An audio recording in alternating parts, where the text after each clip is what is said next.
Hello everyone, how are you all doing? I hope you all are good. So today here we are back with a new video on our AutoCAD Mastery, and this video is going to be on hatch and array. So here what I have done is I have opened this sample projects. One is the defined boundaries and the another one is office cubicles. So here what we will do is first we will create the boundary around, and then we will insert a hatch in this spacing. And in order to do that, where we will go, we'll come here in home and I will go to the boundary option. So as I go to the boundary option here, what is happening, there are some options which we will cover up. So here it says pick points. So when I say pick points, it is asking me to define the point where I want to insert the boundary. And if I press escape and if I just go back and right click and do right click, and after that if I go to repeat boundary, there is this island detection. So what will happen with this island detection is, you can see here that there are two boundaries. So if I enable island detection, AutoCAD will detect this boundary as well as this boundary, and it will consider this as the island which is composed between these two lines. All right. And this boundary, how I want this boundary to be, whether I want this boundary to be in the form of a polyline or in the form of region. So this region option will be useful when we are trying to show up an area of any object or something. And here this boundary set is useful. All right, let me explain in this manner. Consider that there is a project and there are n number of elements, and if you go and select the viewport, what will happen is that if the project is huge and there are n number of elements, there are chances that Revit may lag if you select the current viewport. Why? Because whichever elements are there in the viewport, Revit will consider that. But if you don't want that to happen, then you can define the boundary, and AutoCAD will consider only that particular area for boundary creation. So as of now, I will go here and first I will unselect this island and I will click on this points here. When I do that, what will happen? You can see here that there is a line that is getting created here, but I will press escape and again I'll go to repeat boundary, and this time I'll make sure that island detection is selected. And now if I click here, you can see here that both the lines are there. So when I press enter, the lines are converted into a boundary, and now very easily I can go here and I can place my hatch. So when I place my hatch, what will happen? As I created the boundary before, so AutoCAD will make sure that the hatch comes inside those two boundaries. So I hope this was very easy to understand. And next we will cover up office cubicles. So in this sample project, what we need to do is I need to cover up the array command here. So for array, what we will be doing, we will first select the objects that we need to do array, and then we will simply click here onto the rectangular array. So when I click onto the rectangular array, you can see here that there are number of columns as well as number of rows, but our elements are not at the correct place. So what we will do, first we will find out the distance between them. I guess this will be around 141 mm.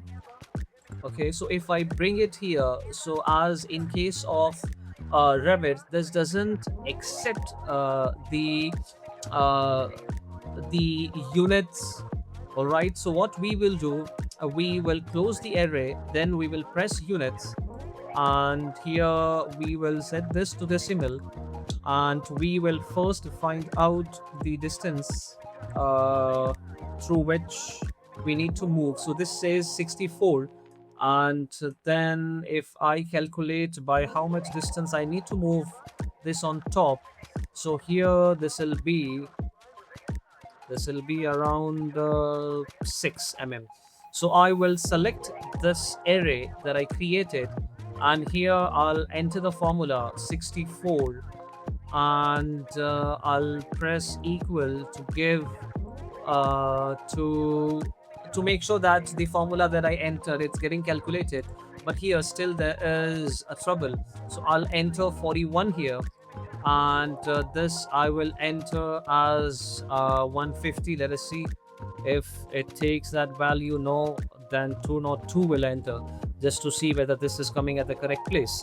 So yes, this is coming at the correct place, and I will close the array. But when I close the array, there will be some instances which we need to delete. For example, if I want to delete this instance of an array, what I can do is I can select the control key, and I will click here on this instance, and you can see here that there is the red color icon that comes in, and I can move it. But as of now I want to delete this, so I will delete that, and here this is very clean, and here in this scenario it is clashing with this column.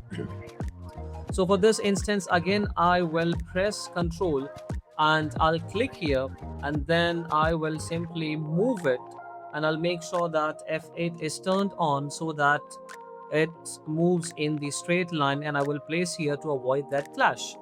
And apart from that, if we want to replace this element, this particular chair, even we can do that. So I will select the array, and then I'll do right click, and when I go to array, I'll go to this option which says edit source objects in place, and then here I can go to insert, and I can insert the chair, and I can simply go to replace item, and then I'll select the item that I want to replace. I'll press enter, and then I will, all right, let me do this again.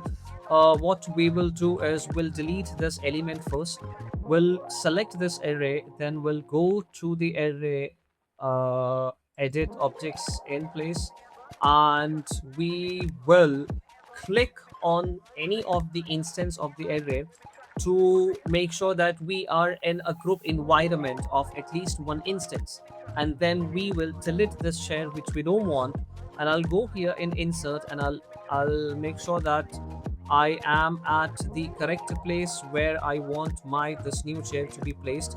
I will press RO to orient this chair, and let us say that this is the orientation that we want. Once everything is set, I will simply close off and will save the changes. And there is one more option that AutoCAD gives us to array this chair in a radial manner. So for that purpose, again I'll select this particular chair, and I'll come here, and I will say polar array. When I do that, I need to define the center point, and for defining the center point, I will simply click here, and through that center point it will create the number of chairs around. As of now, I will say 180, and I'll reduce the number of instances of the chair so that they don't clash among each other. This is fine. And also we have the option of path array. I'll select the I'll go to the path array, then I'll select the object that I want